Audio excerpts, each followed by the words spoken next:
All right, welcome to Hot Route Takes. Today we are tying the bow on free agency, and we have a couple takes to shoot each other's way. Without further ado, Christian, do you have anything to start us off? New England went out and re-signed Jalen Mills. Something maybe at least me in the past hadn't noticed. A lot of these players are getting released by these teams, and I guess testing the market and then realizing nothing's really out there for them, so they're just coming right back to the team they're leaving. Yeah, I've noticed that too, and it's also a trend. A lot of players are staying within their division. I've noticed that too. But Jalen Mills, I'm a little bit surprised that New England brought him back, honestly. He did not play it as well last year. I don't necessarily think he's a premier corner either, but I thought they'd give some of those young guys a chance to step up and take the starting job outside. Yeah. And another one that kind of surprised me was McCole Hardman coming to the Jets. And then right after they signed this guy, an hour later, they trade Elijah Moore and a 2023 third-round pick to the Browns, and then the Browns give them their second-round pick. That's the 42 pick. To me, I think the Browns kind of won this trade. To me, you're getting a pick and a player that, other than Amari Cooper, Cleveland really doesn't have, I would say, a guy that can really help them out and help Deshaun get back to what Deshaun was in Houston. So Cleveland sent back a 3? They sent a third-round pick. It was the number 74th, and then the Browns got back – or the Browns sent just their 42 pick in the second round. Okay. So they got a player and, a third-round pick. So they have what? I'm pretty sure Cleveland has another pick in the third round. They have 2 third-round picks now. I got you. That's not bad for either team, really. Because, Elijah Moore was a little bit disgruntled last year, and he felt he needed to be more involved in the offense. And I will say, Cleveland will get him involved. They need some help out there at receiver. So I think it's a good fit. And I think both teams really... Not every time do both teams win in a trade, and we don't really know who's going to win this trade yet. We got to see it actually play out in the field, but it does look like on paper both teams won this trade. Yeah, me at least. I hear you. Another one that kind of surprised me was, we just seen Dallas get rid of Zeke, and then they went out and got a Ronald Jones. I understand last year with the Chiefs, he didn't really perform really at all, barely seen on the field, but that year that he was in Tampa Bay, he was very impressive to me. And I think with Dallas offense, and he's a shoe fit for what Zeke was doing when he was there. Bless you. Appreciate it. Yeah, I would agree. He's a guy that they can plug in back there and run between the tackles and kind of take some snaps away from Tony Pollard. I wouldn't, if I was Dallas, want Tony Pollard to be on the field every single play, running the ball between the tackles and getting beat up. I kind of save him for those specialist third down plays and, get him some touches here and there, but Ronald Jones is a nice little pickup for them, I think. Yeah, and then I don't think on the last pod, we did. Damon Harris to Buffalo. A lot of these are a lot of re-signings, and there's a couple of players that are not big names, but is there any guy that you want to kind of hit on and where he landed? Austin Hooper signed with the Raiders. Yeah, they have O.J. Howard too. Yeah, so they got like a little 1-2 punch, I guess. It's not super impressive, but they addressed it after losing Darren Waller, and I don't think this is probably their plan for tight end. Yeah, I think with Darren Waller, just the injury history, I think it was good for them to maybe move on and pick up 2 guys that neither one has made that next step, but both of these guys are pretty much a healthy bunch that really are on the field. Austin Hooper is former Pro Bowler, but overall, yeah, I would agree. I think they don't quite replace a guy that's as talented as Darren Waller, but you get 2 guys who can block. And you lost out on Derek Carr. You brought in Jimmy G. I would assume with Jimmy G, they're going to lean a little bit more on the run game. That would be my guess.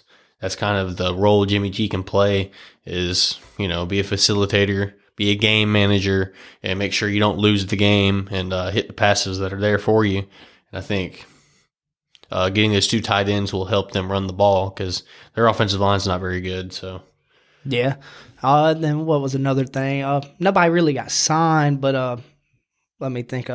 Dante Hightower announcing his retirement. I think New England kind of, we heard rumors last year.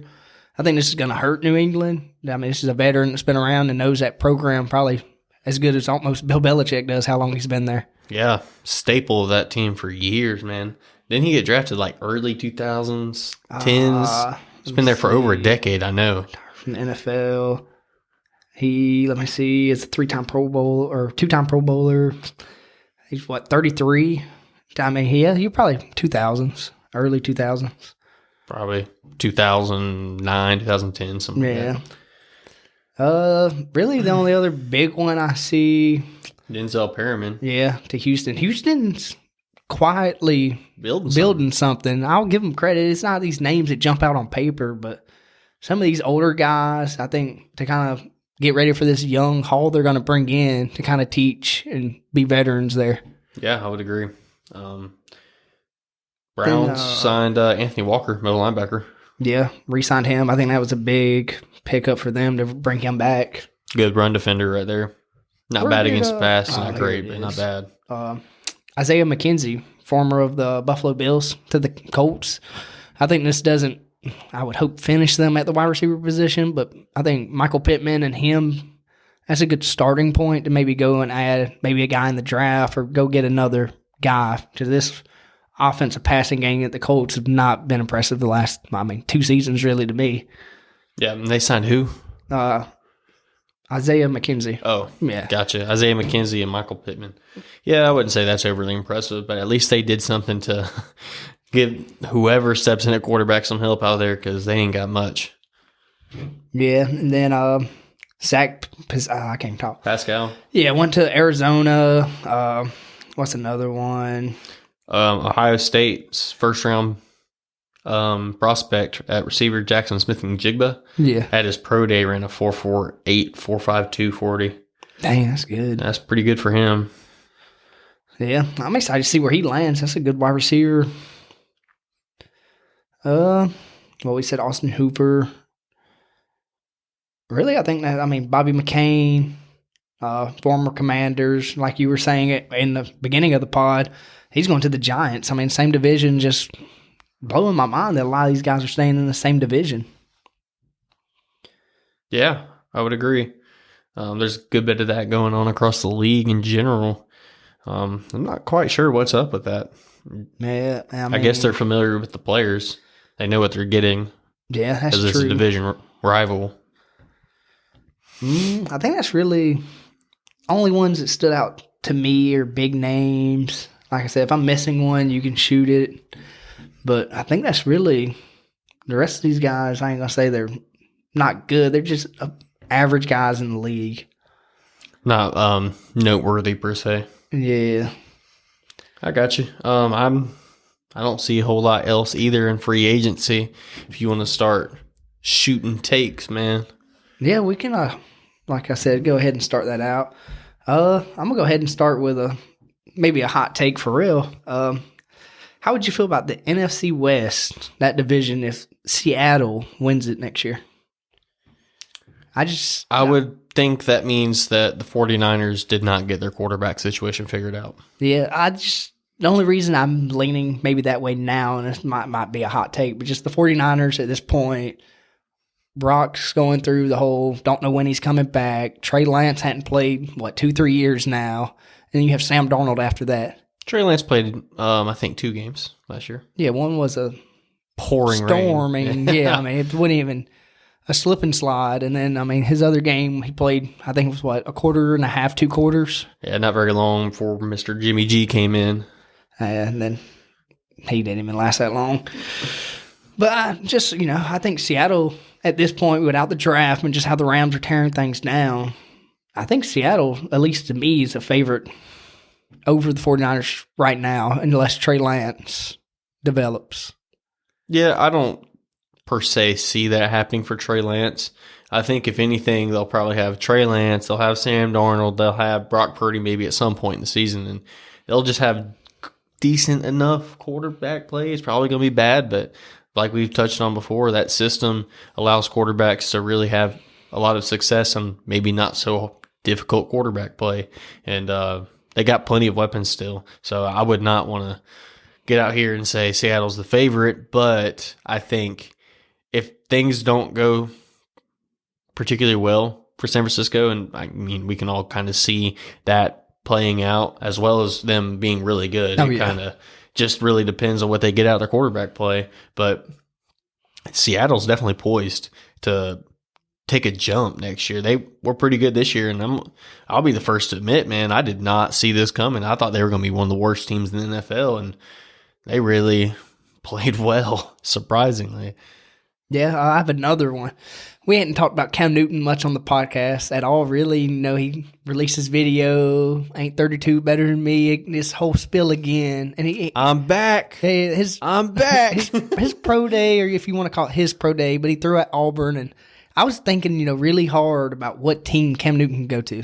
And I think I landed on a team, man. And I think this is a good fit. He won't be a starter. I don't know if that would make him not want to do this, but I think the Chiefs, and I'll give you a reason. Chad Henne, he's been there for how long? Finally retired. Cam Newton could be the backup. This guy, since Patrick Mahomes hurt his knee on a quarterback sneak a couple years ago, they don't even run it anymore at all. And I just think Andy Reid could sneak Cam Newton in, or even, Patrick Mahomes every year seems like there's some type of injury that a guy has to come in and play a game or two. I think Cam would not be a shoe fit, but just a guy that Andy Reid could bring in and just make something with this offense and make it work. That's an interesting idea. I'm very not a big fan of Cam Newton, as you know, but maybe the guys on the listen to the pod do not. I think there is a world out there where Cam Newton is fully healed. His shoulder maybe is recovered a little bit. I know he had some problems with that when he was at his last little bit with New England, but in Carolina where he originally injured it. But maybe, he's had some time to heal up, and that throwing motions, a little bit better than it was. I'm not sure, but he was throwing some bombs at the pro day. Yeah. But just about any NFL quarterback can go out there and throw wide open receivers. So I'm not overly impressed with that. And I do think at this point, Cam Newton's biggest asset is still his athleticism and size. So if you had to pick a team where Cam Newton would land and you'd be like, it maybe would work there, what team would you pick? Well, I would like to say Kansas City is a little bit of an interesting fit. I have another team that I'm thinking of too. Well, KC, their offense is, because Patrick Mahomes doesn't have limitations, like their offense is like whatever they want it to be, and they can do so much. So having a guy like Cam Newton behind him that has some mobility, who you can put in there to run the ball, literally just run the ball on short goal situations and save Patrick Mahomes from having to do so. I think that really is an interesting idea. So I wanted to put that out there first because I hadn't thought about that. But where my mind went to when you brought up Cam Newton as a potential starting, or not starting, but a potential job as a backup, I thought about Baltimore because they lost Tyler Huntley. And they need a solid guy that can go in there and be a backup for Lamar Jackson, and inevitably have to play some games because Lamar is going to miss some here and there. It's just what it is at this point. And I was also thinking Baltimore just because, at this point, a lot of these backup quarterbacks are gone off the market. Yep.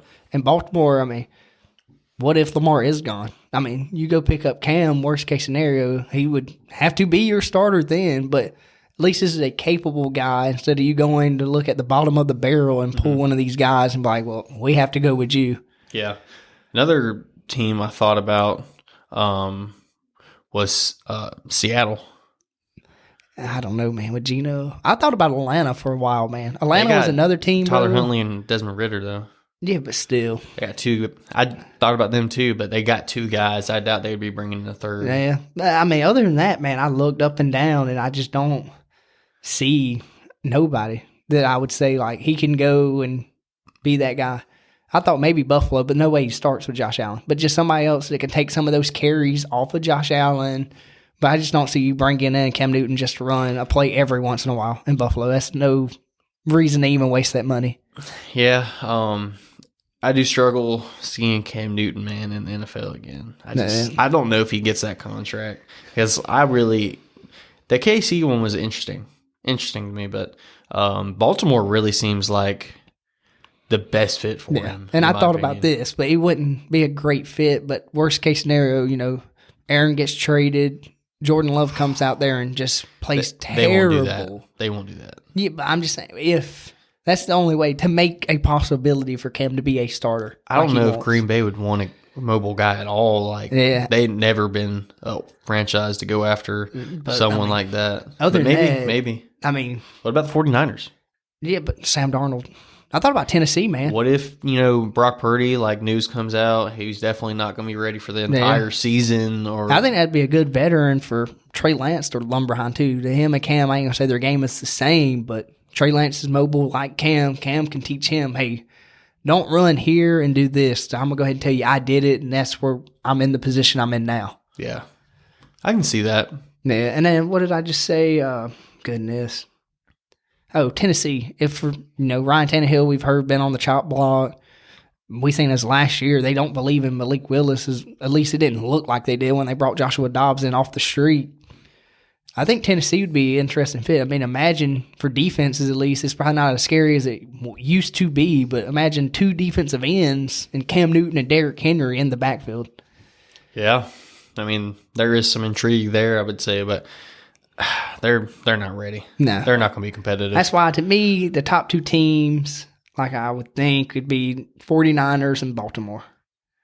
I can see that. If I really had to think of a team that would take a chance on Cam Newton. Cam Newton. You got any takes, or you want me to keep firing from the hip? Let me see what I got, man. I'm looking around. I got another one, but I know how you feel about it already. Well, go ahead and shoot my way, man. Is there a way that Baker Mayfield could be the best quarterback in his division next year? So we got Baker Mayfield, Kyle Trask, Derek Carr, Desmond Ridder, Taylor Heineke, and whoever the Carolina Panthers draft. Andy Dalton, and then whoever they draft. Yep. Yeah, I think there is a world where Baker Mayfield is the best quarterback in that division. Derek Carr struggled a little bit last year, and he had a slew of weapons, man. I didn't like the trade, one, because I think the Saints need to tear that thing down already and just quit kicking the can down the road, man. At this point, they're not going to be – I mean, I think they can build something competitive. You look at their roster up and down, they got good pieces just about everywhere, but they just have, zero depth. And, by the end of the season – I doubt they're going to be at nearly as competitive as they were earlier in the season. They'd have to have a miracle run just to make it through the year. And then you get in playoffs, anything can happen. But I would say with Baker Mayfield sliding into this Tampa Bay offense, they have some serious struggles up front. Tom Brady struggled last year. And he's not a great athlete by no means, but he has excellent pocket presence, and he knows very well how to get around the pocket and avoid defenders.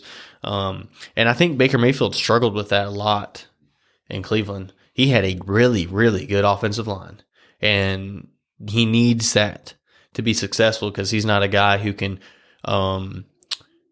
he has some ability to him, but he needs to be able to see the field to be a good player. And like we've talked about before, he has one of the most predictable releases and has a lot of balls batted down.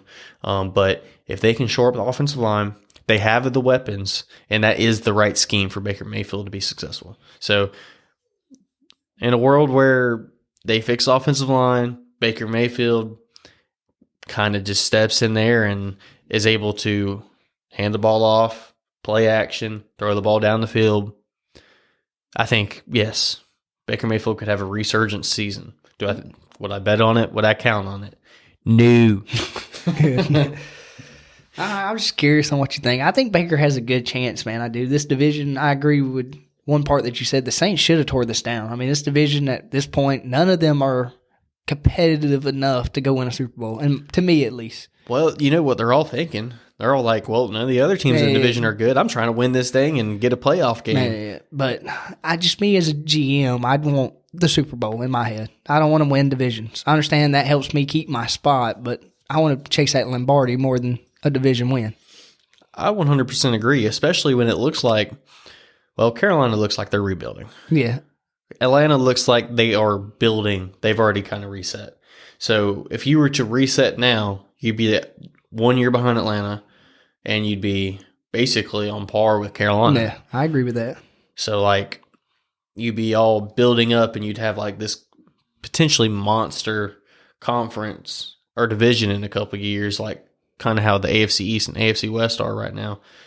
I just think it's so crazy how much better the AFC is than the NFC. I agree with that 100%, man. It's like Other than what in the NFC, you have what the Eagles, 49ers, the Vikings, but after they just tore everything down, I don't know how high or what they're going to live up to. I'm not sure either. I mean, And then who else is there? I mean, other than that, I mean, Seattle, you can go there, Dallas, but Dallas, I wouldn't say they're a great team because when it comes to big games, they never perform or live up to the hype. yeah, I would agree. A sneaky team to me, maybe not this year, but they perform definitely like I was just saying sneaky, but I think this next year a team that's going to like maybe fly out in front of people and they're like, I didn't expect this. It's going to be Detroit, man. I think that'd be a great team, but like you said, the AFC, man, they're just stacked, man. Cincinnati, the Jaguars came on late last year. I think another year with Doug Peterson is just going to help Trevor Lawrence. You have Buffalo, Miami. If the Jets do land Aaron Rodgers, the Chargers, the Chiefs, I'm kind of interested to see what Denver becomes with Sean Payton, but I wouldn't bet on them either. Yeah, I would completely agree. I'm looking at this thing and I'm trying to pick a division here in the NFC that I can say is better than a single division in the AFC. And we all know what division is the weakest in the AFC, and that's the South. And so I think the NFC West is better than the South. I think the East is better than the South. Because really, all you have is Jacksonville at this point. Every other team in the AFC South is like the worst team in the NFL. Yeah, really. I mean, the Colts are going to be horrible next year, I would think. Tennessee and Houston, they really might be all right next year. I think Houston and the Colts, man, I think it comes down to who they get at quarterback. I think the Colts suck. I think they just traded away their best player on defense. They did. I don't know, man. What do they got? What, the linebacker, Shaq? Goodness. Shaquille Leonard. Yeah. He goes by Shaq now. Okay. Well, yeah, that's he ain't Shaq. the real Shaq. You know what I'm saying? Shaq, and then, I mean, other than that, they lost, Bobby, the linebacker, he left. Bobby Okereke. I think Young Shin, Stephon something like Gilmore, that. He was gone last Rock year. Ya-Sin. He went to the Raiders. They already lost him. What's the one corner they have? Nickel corner. Good guy. Oh, they have Caleb Farley. Yeah. No, they don't. No, they Tennessee. don't. He's in Tennessee. Goodness. What's his name? Moore. God, what's his first name? Oh, man. Kenny Moore. Kenny Moore. That's a good guy. But other than, like you're saying, that, there's really nothing there for the Colts. And Jonathan Taylor. And he was hurt last year. Yeah, I expect Jonathan Taylor to have a big bounce back year. I would expect it. It makes me wary, man, because of just how many miles he has on him. But he was so good that you would hope he would be back. But besides that, the Colts, Michael Pittman. Yeah. Their offensive line, Quentin Nelson, one of the premier That offensive line linemen. is supposed to be good. That's what blows my mind. That's It like wasn't last the year. highest paid position on their team is their O-line, and it just isn't that good. Yeah, they kind of started falling apart piece by piece over the last couple of years. But that one mainstay has always been there, and Quentin Nelson. But other than that, man, I don't think there's a single division in the NFC that's better than the AFC North, AFC East, or the AFC West. Every one of those divisions, the AFC is just loaded down, Yeah. dude. The only one that's close, man, is maybe the NFC East, but Washington is holding them down. I mean, the Cowboys were right there near the end. The Giants were in the playoffs. The Eagles were in the playoffs. Because they're in the NFC partially.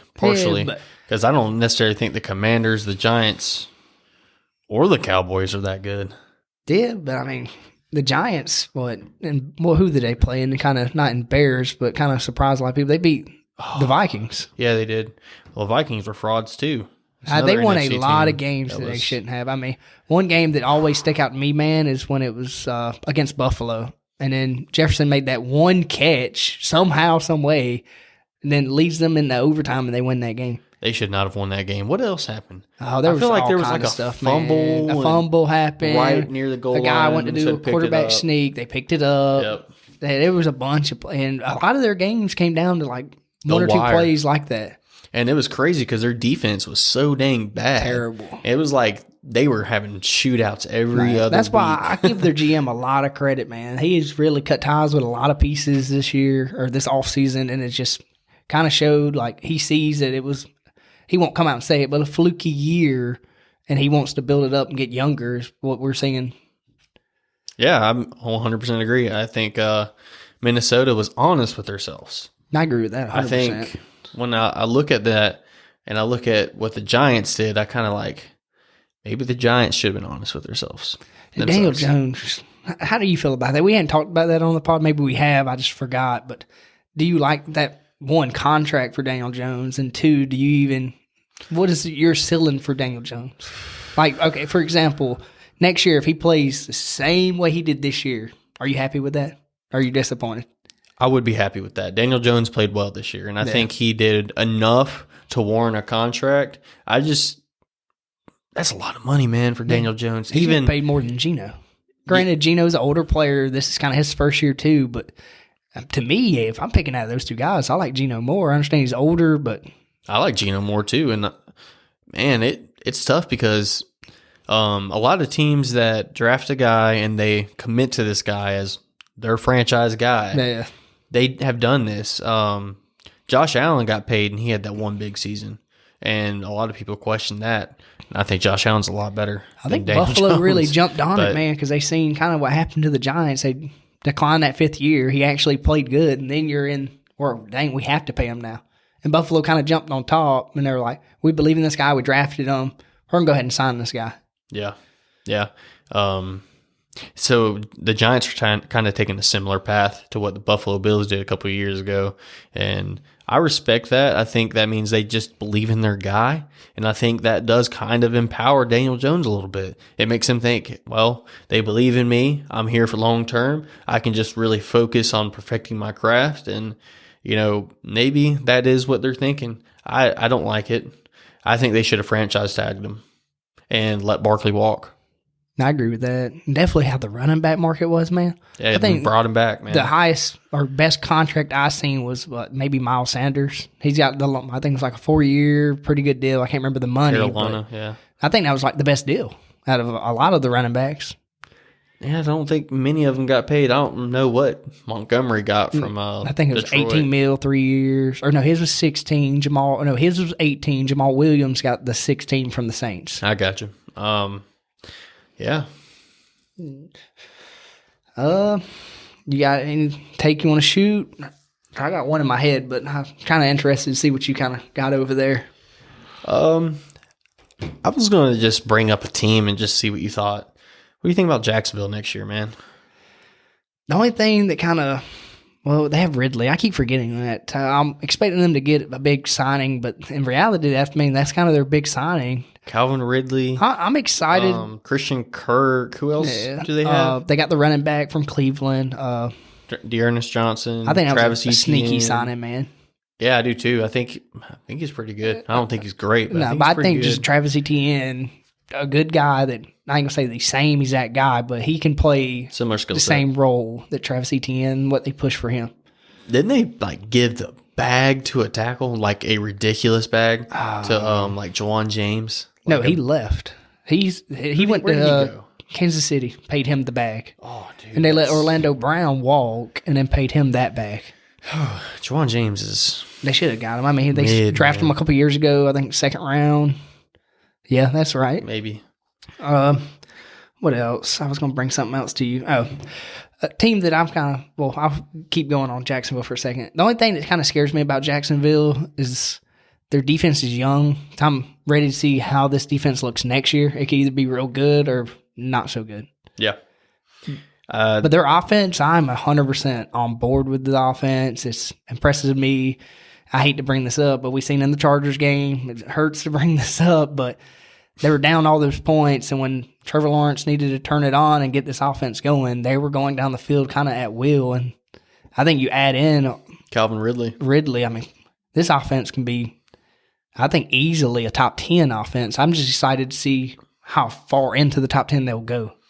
Yeah, I think the questions with Jacksonville next year really center around how consistent Trevor Lawrence can be. I agree. And then that division, like we were talking about, man, It's theirs for the taking, man. dude, they can. I feel confident in saying they should win both of the games they play against each of their divisions rivals. Yeah, I think Houston can give them some trouble. Yeah. Maybe. But Tennessee, man, how they're just Tennessee tearing it should- down, man. yeah. I wouldn't be surprised. I mean, this might be a hot take, and I just really thought about it. But Tennessee could be maybe the worst team in the NFL next year.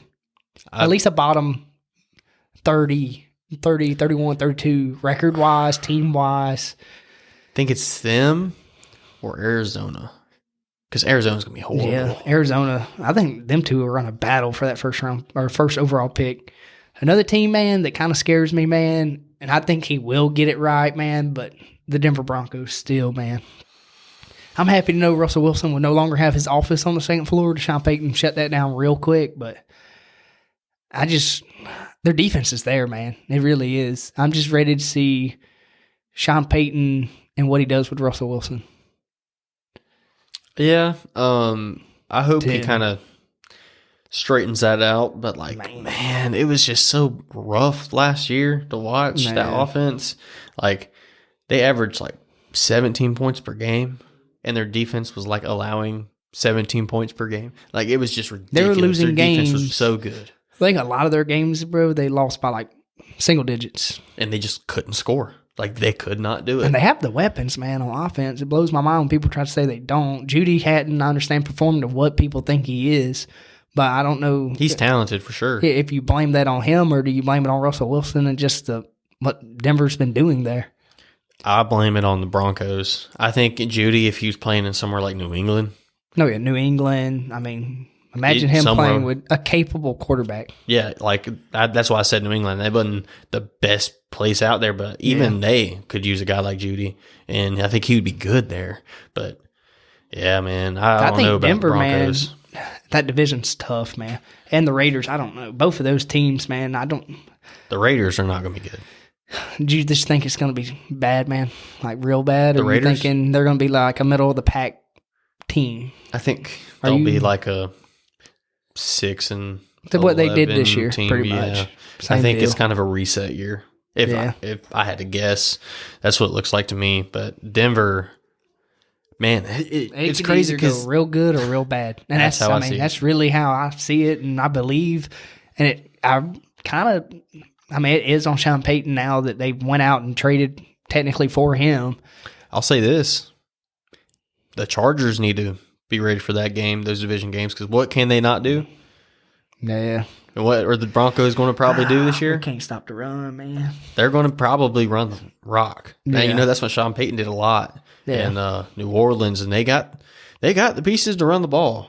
I just think they're going to have to play this offense on crutches because you got Russell Wilson at quarterback. Yeah, but I think do you plan? I guess this team more on Sean Payton or Russell Wilson? I put it more on Russell Wilson, man. I think Sean Payton's a proven commodity at this point. He's going to come in and bring a scheme that works. He's going to bring a coach that knows his way around the game, man. And I think he's going to put Denver in a position to succeed. It's really going to come down to, is Russell Wilson good, Yeah, or is Russell Wilson just Burnt. pulled us all, man? burnt. He ain't cooking no more. He's burnt. Yeah, we'll see.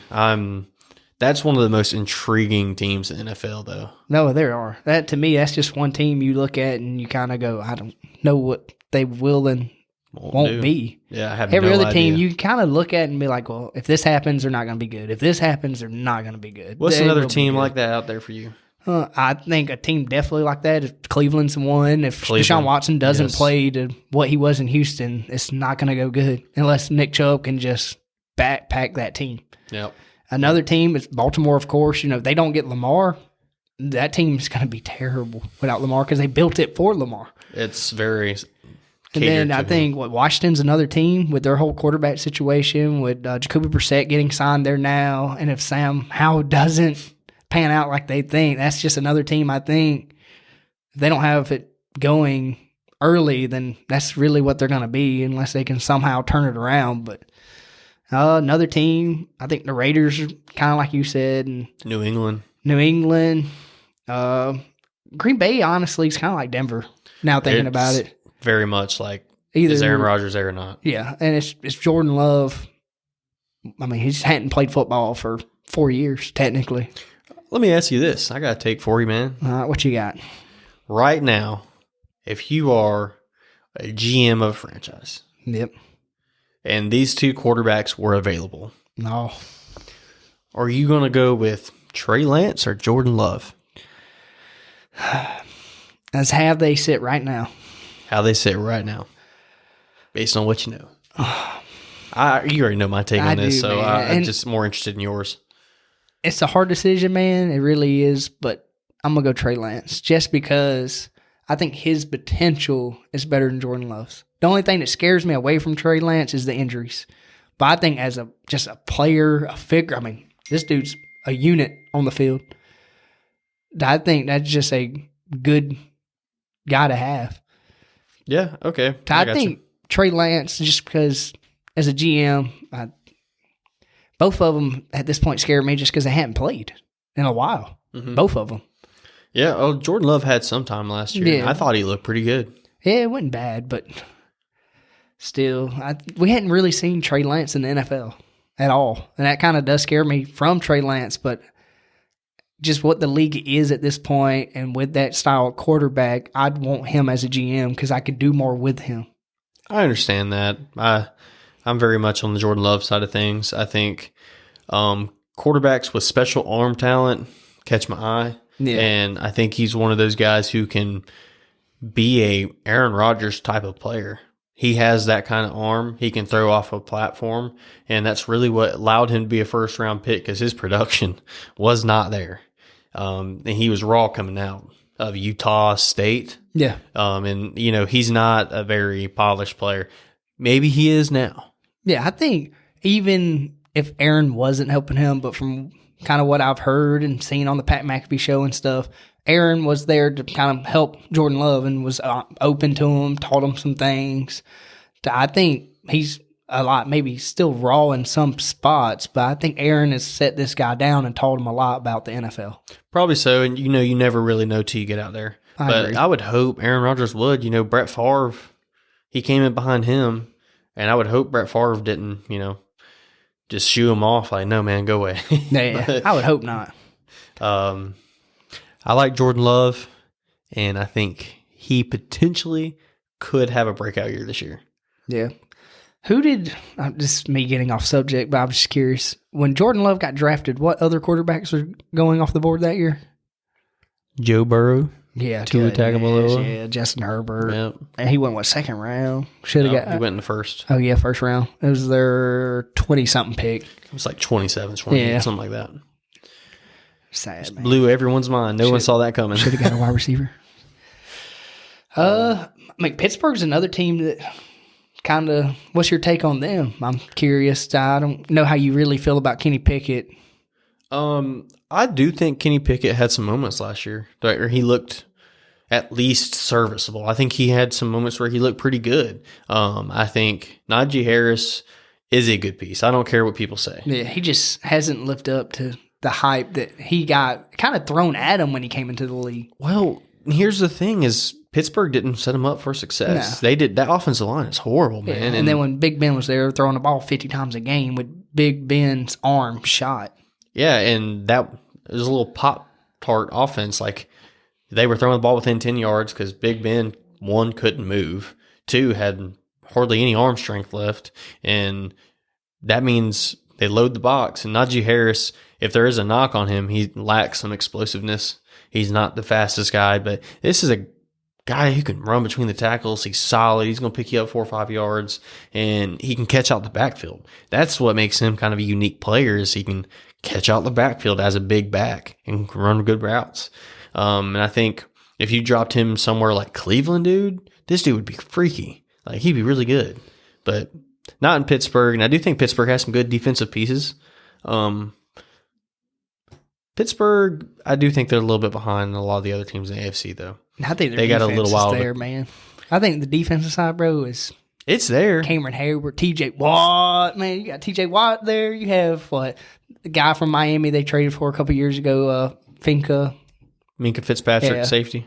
I think, and they have a couple good corners that they went and got a couple years ago. I think their defense is there, man. I think it's just the offensive side maybe hadn't performed to what people expect it to or want it to. And I'm kind of excited to see Pickens next year at wide receiver, and then Dante Johnson. He kind of hooped last year to an extent, man. He just drops so many passes. He does tonight. He gets open though. Blows my mind, man. If you had to put money on it, do the Cleveland Browns or the Pittsburgh Steelers finish? Who finishes above each other? Oh man, the only thing that hurts, man, is both of these teams. Question marks. It's not to me. It's more so it lays on their quarterback shoulders. Both of these guys. I mean, and Kenny Pickett, can he develop another year and get better with the system? The coaching there is great. I mean, I think Pittsburgh Steelers has one of the best coaches in NFL history. Yep, Mike Tomlin. Mike Tomlin is probably, to me, top 3 coaches. I mean, he's got the Super Bowls. He's got everything. And in Cleveland, it's really on Deshaun, I feel like. And Deshaun has to turn back the clock and go to what he was in Houston when he passed for 4,000 yards and he had DeAndre Hopkins, Will Fuller, had those guys. And I kind of think with them getting Elijah Moore, Amari Cooper, Njoku at tight end, and Nick Chubb, if he's putting in the work this offseason, I think Deshaun Watson could really surprise a lot of people. And it's kind of Cleveland's defense. I have more faith in their defense than maybe Pittsburgh's. I think a lot of Pittsburgh fans are not going to like hearing that, but you just have Myles Garrett, Denzel Ward, and they've got one guy from the Vikings at D-tackle. Who was it? Lindell Joseph. Yeah, and I think that'll help them a lot. They couldn't stop the run really last year either. Mm-hmm. So if I had to take a bet, man, it just kind of was a little rant, but I just like Cleveland because their quarterback has more time. I understand he had the 2 years off, but I just have more faith in Deshaun Watson in that division. I got you. I would lean towards Cleveland as well because they have a little bit of a nicer pieces. I would agree. It's a nice way to put it. Yeah, I think they just got a little bit better. They got a little bit more, and I do think Pittsburgh is just they just don't have as much as some of the other teams in the AFC, man. So no, and I think they're in the NFC. They might be a playoff team. Oh yeah, and a lot of it, I think, like we're saying, they don't have the players, but their coaching is just what I was saying is just so good. It kind of makes up for their players not being all-star guys. I got you. Well, do you have anything else before we close the pod today? One I've kind of heard about, and I just don't know how I feel. I know you're big on this guy, but Matthew Stafford. Next year, I mean, Baker left. I think it'd be Wolf is their backup right now. He had that significant spine injury. So if you're the Rams, I mean, his contract's guaranteed. Like, you're stuck with him, but I mean, I think that's why they tore it down is because of Matthew Stafford being where he is, man. Yeah. 2 concussions and the spinal injury. I wouldn't be surprised if he retired. If you're the Rams, do you trade, like, I know this is crazy to say, but like a Cooper Kupp? Do you trade this guy, get some picks when the whole F them picks went around, and now it's kind of biting you because you don't have any picks and you're tearing this thing down? Yeah, man. I don't know. I guess you would have to trade Cooper Kupp, but I wouldn't trade him unless I got like very significant. The only thing I could think they're kind of trying to do is tear it down, tank this year in a way, and Aaron Donald's have hinted at retirement, and I think you have him for another 2 years, so you go to him and say, hey, man, we're tanking this year, but next year we're going to, free up all this money, have a couple of draft picks, and we're hoping to go right back to where we were. I just really struggle to see that happening because of how many holes this team has. And I'm also interested to see how they go about it this time because they were so, like, star player or, like, borderline bum. Like, you're a 6th-round pick starting next to my $40 million player right here. Yeah. And I mean, it worked surprisingly, man. They got a ring from it, but I just don't think that's how you can be a consistent team in the NFL. No, you're going to have to continuously rebuild all the time. And I would rather look for, continuous success year after year after year and be competitive because you just never know when you can get hit by an injury. So that's just kind of my thoughts on team building. But no, I agree. Is there anything else you want to last little take, or you kind of got what you kind of had on your mind out? I think we pretty much got, I pretty much got everything I had out. It's kind of a little bit of a dead period. Not a whole lot going on right now. And it's really us trying to look in the future without even having these draft picks to really know what some of these teams are going to be. But this is just our opinions with how they sit right now. Yep. Well, I think that concludes the pod. Thank everyone for the support. We see your comments and such on TikTok. Keep coming back, keep supporting, and we'll keep putting out these podcasts. So appreciate everyone for tuning in, and have a great day. Peace.